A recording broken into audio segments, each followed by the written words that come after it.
اوكي. من هو الإمام البخاري؟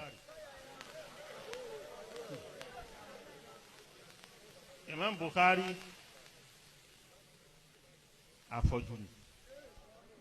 Radiyallahu anhu. Ọmọ Rọ́ṣíà ni. Ṣé kìí ṣọmọ Lárúbáwá? So ó níbi tó gbọ́ Lárúbáwá mọ́.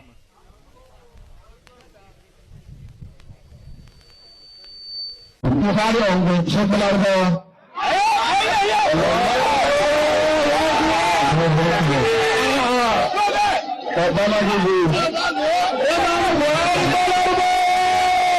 Imam Bukhari ọ̀gbọ́n Lárúbáwá. Allahu Akbar, Allahu Akbar. Ọmọ Rọ́ṣíà ni, ọmọ fẹjọ́ afọlọ́lọ́ ara ni. Lágbáwá rẹ̀ ò jí tó dáadáa, kò pọ́ dáadáa. Nígbà ká sọ pé wọ́n mú kìnnì.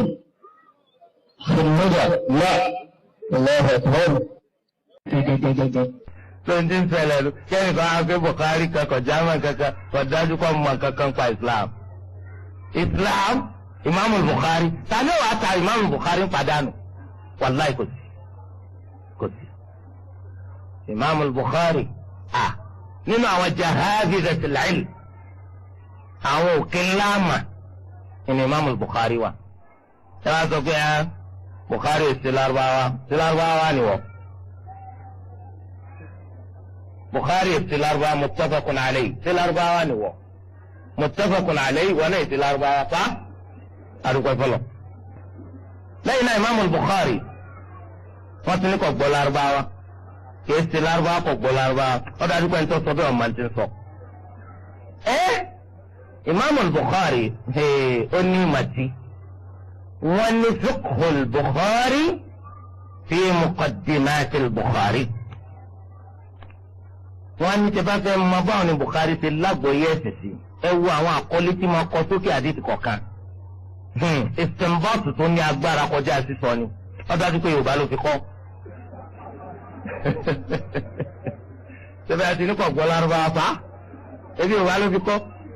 Kódà tẹ̀rẹ́ àkọlé tí Bukhari kọ́ tó kọ́ ọlọ́run ọmọ ìyèwé tó tara rẹ̀ jáde láyé táwọn èèyàn ń ṣàlàyé rẹ̀ tí ó jẹ́ pé ẹlòmíì tó ń pẹ́ ó rí pé èèyàn tó ṣe tíra mi. Níbi tí màá rẹ̀ pọ̀ dé ó dájú pé Yorùbá ní fi ń kọ́. Gbogbo àwọn tó kọ àdìsí yẹn tó kọ àdìsí jọ Bukhari èsì Lárúbáwá Muslim èsì Lárúbáwá Abu Dawud èsì Lárúbáwá An-Nasa'i èsì Lárúbáwá At-Tirmidhi èsì Lárúbáwá Ibn Majah èsì Lárúbáwá.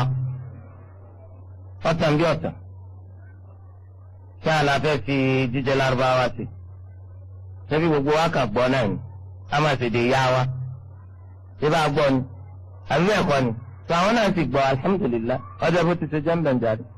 Lẹ́yìn náà kí lẹ sọ lọ débi pé Bukhari lọ́kàn náà ẹjẹ́ abẹ́rù Ọlọ́run ẹ̀sìn Ọlọ́run lélẹ́yìí o ẹ̀sìn Ọlọ́run lélẹ́yìí ẹjẹ́ ayé ti ṣeré o nísìnyí kí kálukú ọmọ tó ń bá mà kó o sì máa ń tọ́ ọba wọn àmọ́ káàkà máa fẹnu wa rọ̀ kò ní yẹ̀yàn o wàláhi tàláhi. Bukhari nìkan olùmọ̀ ńlá ní nípa hadith ìwọ tó ń bú Bukhari olùmọ̀ àwọn ìwọ nípa kíni gan fún tani because àtọ̀mọ̀fẹnu wa rọ̀